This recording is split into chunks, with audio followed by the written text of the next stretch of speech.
Each supervisor will have access to their team to be able to manage time off requests and to manage time cards and approve time for payroll purposes. Anybody who reports to you should be viewable by you within the system. If for some reason when you log in you are not able to view an employee, please let HR know and we will certainly make this correction. Again, just as in the employee portal, you would log in with your username, which is first name dot last name. And the first time you log in, you will have a default password assigned to you and will be required to change that default password once you log in for the first time. Simply enter the new password you're interested in having for your portal. Please make sure that it is something that you can remember. And it should be between 4 and 10 digits long. Once you have input the password that you would like to use and confirm that password, simply click on Change Password, and that will change your password. When you log in, you will be able to see the timesheets of your team. You will have a number of ways to manage time of your team. The punches that you are seeing here are actual punches from the time clock. You can, if you hover on the blue arrows, you will see that there was a job transfer, meaning they worked at another location, and the time that that transfer took place. This green arrow means shift start.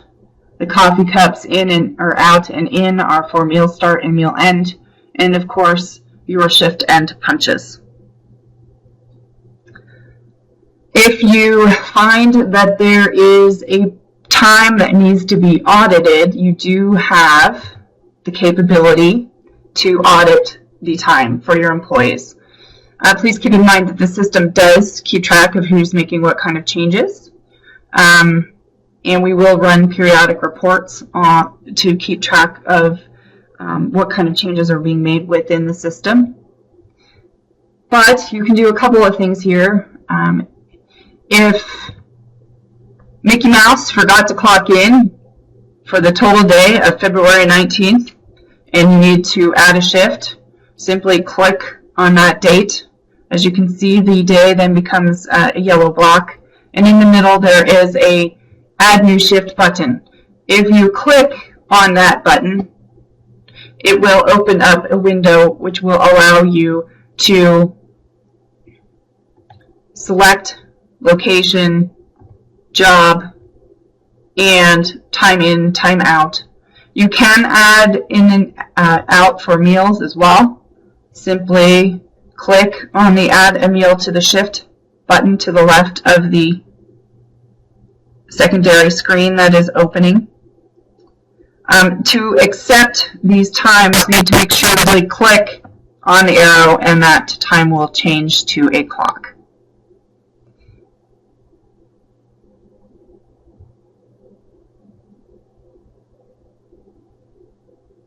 Once you are complete with your edits, simply hit the Enter key.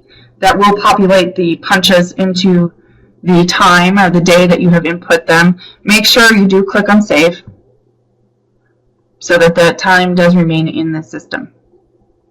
You can also edit punches that have been input by the time clock. To do an edit function, you simply use the pencil. As you can see, as you hover over that, it says Edit Shift Times. And it opens up the same type of screen, but will allow you to edit the in punch, the out punch, add a meal to the shift, whatever that you think that you need to do to fix this particular time card. Again, just as in the rest of the system, there are a couple of ways to input time.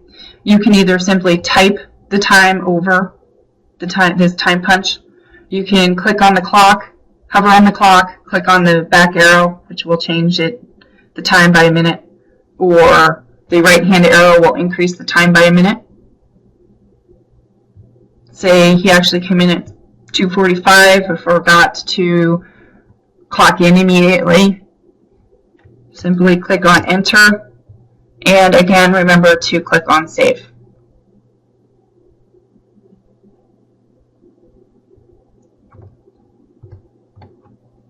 So as far as editing punches, it's as simple as that. When it does get to be to the end of a payroll period, you will need to authorize your team members' time.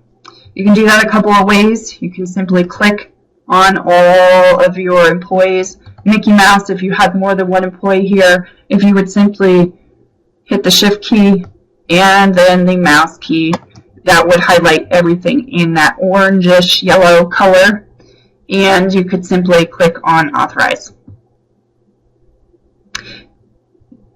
Authorized time is indicated by the little check mark towards the upper left-hand corner of each day's time.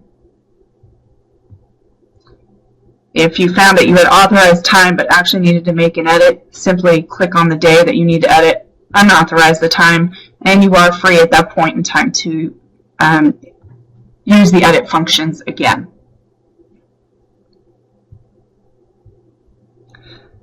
But before we run payroll, everybody's time will need to be reviewed and authorized. As you can see, you could keep up with this as the week would go on by simply clicking on the day that you wish to authorize one at a time. And again, clicking on the authorize icon. If you are interested in looking at a pay summary for this particular employee, you can click on the View Pay Summary for Employee. This will bring up a screen that will estimate what the paycheck for this particular employee will look like as far as gross dollars are concerned. If they had any overtime or vacation or holiday in this particular week, those times would be populated as well. There actually is a holiday time entered here. Because this is a demonstration employee, not everything has been set up 100%, but if this was a real employee, you would be seeing time in the holiday column as well.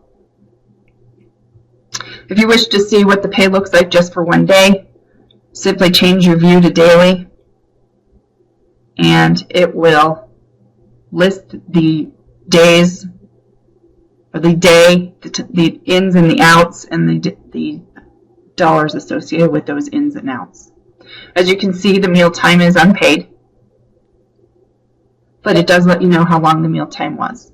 In this case, it was an hour, just a little bit over an hour.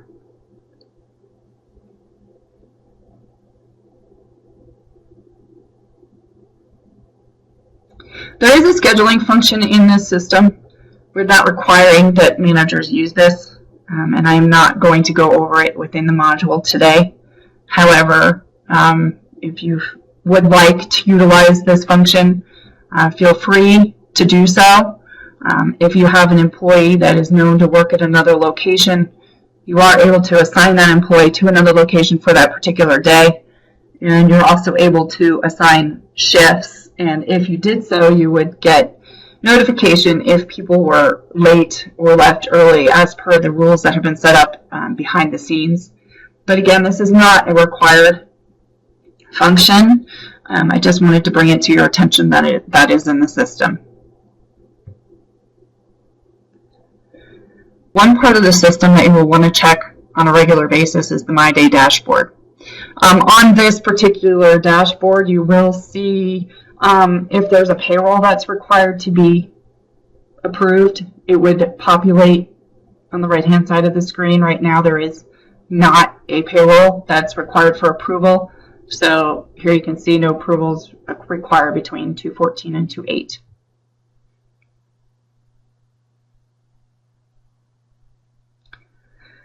You also will see any pending requests from your employees, and you have the ability to approve or deny any of these requests. To make your decision on these particular pending time off requests, simply click on the request you wish to review, If you click on the yellow button, it will open up the request from the employee. Here you have a couple of options. And right now the status is pending. You can change that to approved, denied, or if the employee decided not to take the time, you can cancel it from here. But again, either approved or denied are the usual functions that you would be using. If you wish to approve this vacation day off, simply click on approve. If you would like to, you can make a comment. Remember that any comment that you input, the employee will see. And simply click on save.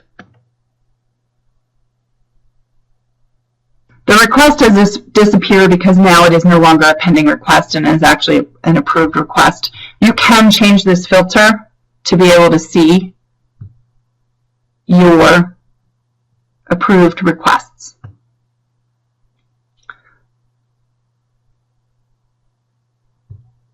And at this point, now you are viewing all requests that are there: approved, pending, and cancel pending.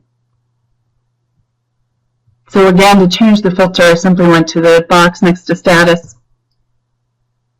and simply selected the kind of request I wanted to see. You can deselect by clicking on it again. You can also search by employee and the status if you had a number of employees and did not want to look at everybody's requests at once. Again, for the approval process, simply click on the yellow button to the left of the employee name. That will open the request. So you would like to deny this request, simply click on denied. Probably want to give them a reason.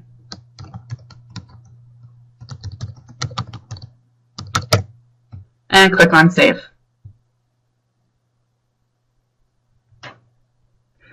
Again, that request has disappeared because the filter has been set up to be pending and cancel pending. If you would like to see all requests,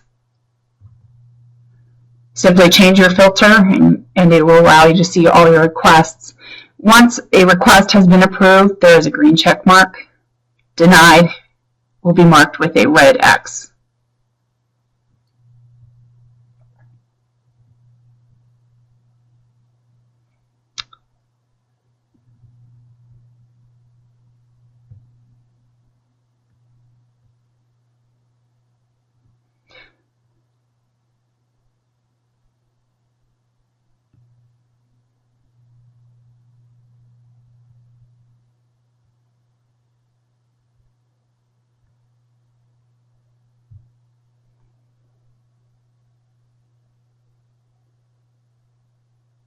In My HR, you can view limited information on each of the employees that report to you.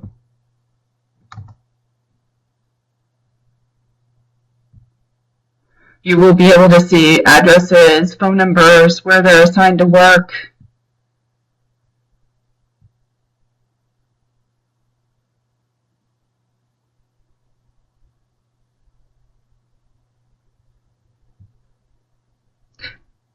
Their badge numbers are located here in case somebody forgets what their badge number is.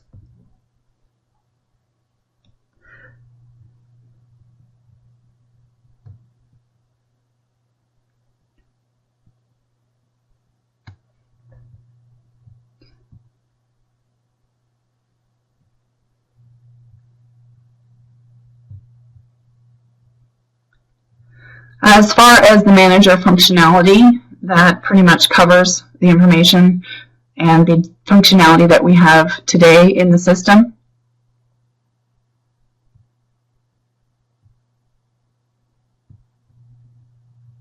And when you are done with managing your team, simply click on Log Off.